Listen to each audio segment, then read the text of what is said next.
देखिए, इजराइल से बदले के लिए ईरान ने पहला कदम उठाया है। ईरान ने यूएनएससी में इजराइल को गुनहगार बनाने की चाल चली।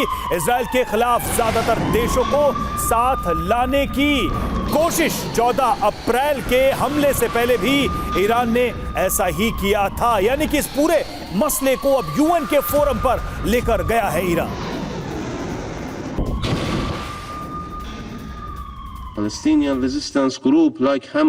ये अपराध अलग नहीं है, बल्कि क्षेत्र के अन्य देशों के खिलाफ इजराइल के आक्रामक कार्यों और नीतियों के व्यापक पैटर्न का हिस्सा है। यह हमला अमेरिका की अनुमति और खुफिया सहायता के बिना नहीं हो सकता था।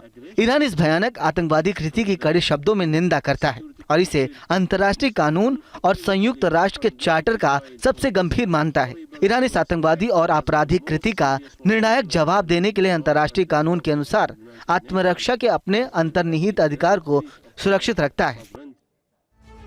मनीष, दुनिया में कई जगह युद्ध हो रहे हैं, तनाव है, यूएन की क्या प्रासंगिकता रह गई है युद्ध को रोकने में, दुनिया में शांति स्थापित करने के लिए? ये तो प्रश्न है ही, लेकिन ईरान का यहां पर जाना, इस फोरम पे इस बात को रखना क्या बता रहा है? क्या ईरान अपनी अगली कार्रवाई को जस्टिफाई करने के लिए वो ग्राउंड बना रहा है यूएन में? देखिए, ईरान का रिएक्शन वाकई में अगर आप देखें तो बहुत ही सोच समझकर, बहुत ही प्लान के साथ वो चलते हैं। और वो कहता है ना कि इतिहास खुद को दोहराता है, लेकिन 4 महीने के भीतर इतिहास को दोहराते हुए पहली बार पूरी दुनिया देख रही है। 1 अप्रैल को सीरिया में ईरान के एम्बेसी पर अटैक होता है। ईरान कहता है ये एक्ट ऑफ वॉर है। उसके तुरंत बाद वो यूएनएससी में जाता है, इजराइल को कटघरे में खड़ा करता है। वैश्विक जनमत भी मानता है कि हाँ भाई, एम्बेसी पर अटैक नहीं करना चाहिए। और उसके बाद 14 अप्रैल को 350 मिसाइल और ड्रोन से हमला करता है। और उस वक्त 6 मुल्कों को इजराइल की रक्षा के लिए आना होता है। एक बार फिर वही घटना होते हुए हम देख रहे हैं। 31 जुलाई को तेहरान में इस्माइल हानिया पर अटैक होता है। 1 अगस्त को ईरान यूएनएससी में जाता है, एक बार फिर इजराइल को कटघरे में खड़ा करता है। और अब फिर एक बार वैश्विक समुदाय को इजराइल को गुनहगार बताने के लिए वो लगातार कोशिश कर रहा है। तो यानी अब आगे क्या होगा? अब आगे फिर 14 अप्रैल की घटना दोहराई जाएगी।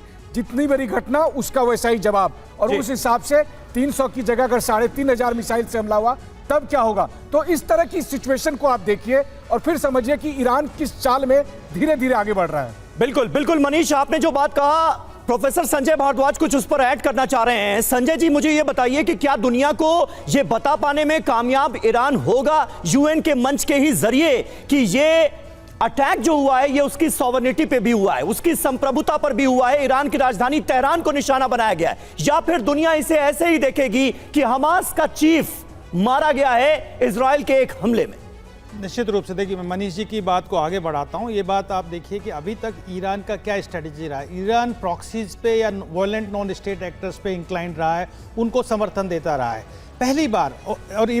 और ईरान इस बात को जानता है कि 2 जो परमानेंट मेंबर है यूएन सिक्योरिटी काउंसिल में, चाइना और रशिया ईरान के साथ खड़े हैं। तो पहली बार ईरान डिप्लोमेटिक और पॉलिटिकल वॉइस के माध्यम से वर्ल्ड को बताना चाहता है कि जो जिस तरीके से इजराइल या वेस्ट उन पर जो हमला कर रहा है, सैंक्शंस लगा रहा है, क्योंकि आप नंबर ऑफ लीडर्स देखिए, चाहे कमांडर्स देखिए, और हानिया का ईरान की धरती पर मारा जाना एक बहुत बड़ा एक सेटबैक है ईरान के लिए। तो निश्चित रूप से ईरान मिलिट्री और के साथ साथ डिप्लोमेटिक और पॉलिटिकल मूवमेंट्स और मोबिलाइजेशंस के माध्यम से वर्ल्ड को अपने पक्ष में करना चाहता है। जो दूसरी बात, एक बात कही कि ईरान निश्चित रूप से एक एम्बिशियस था कि हम इस्लामिक वर्ल्ड का ग्लोबल वर्ल्ड में हम रिप्रेजेंट करेंगे। निश्चित रूप से वो भी एक बहुत बड़ा सेटबैक है। वो अमेरिका बिल्कुल सही बात है। और उन तमाम कोशिशों को इससे बड़ा सेटबैक और ज्यादा क्या हो सकता है कि ईरान की राजधानी तेहरान पर ही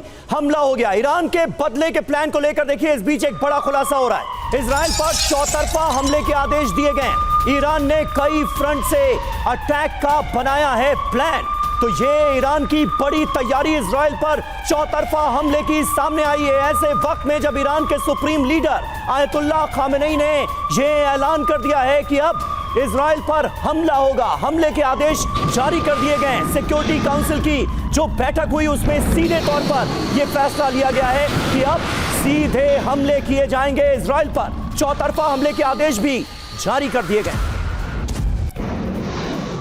और देखिए, सूत्रों का दावा है कि इजराइल पर 7 फ्रंट से हमला हो सकता है। कैसे, ये समझिए। फ्रंट 1 यानी पहला फ्रंट लेबनान, हिजबुल्लाह का हमला होगा, दूसरा फ्रंट होगा वेस्ट बैंक, इस्लामिक जिहाद का अटैक होगा इजराइल के ऊपर, तीसरा फ्रंट होगा गाजा, हमास के हमले यहां से होंगे, और चौथा फ्रंट होगा यमन जहां से हूती आक्रमण करेंगे, और पांचवा फ्रंट है ईरान जहां से IRGC एक्टिव होगा, सक्रिय होगा, और छठा फ्रंट है इराक जहां कताइब हिजबुल्लाह तैयार बैठा है। सातवें फ्रंट की बात करें सीरिया, जहां पर बद्र ऑर्गेनाइजेशन का वार हो सकता है। कई तरफ से इजराइल पर हमले हो सकते हैं, और यही सवाल उठ रहा है कि इतने सारे कोऑर्डिनेटेड अटैक्स को इजराइल कैसे हैंडल करेगा। राजेश सर, आप इसे कैसे देखते हैं? इतने सारे फ्रंट, इतने सारे प्रॉक्सीज और इतने सारे मुल्क से अगर हमला होता है तो इजराइल कैसे हैंडल करेगा? इतने सारे फ्रंट पर कैसे खुद को इंगेज करेगा और खुद को सुरक्षित रखेगा?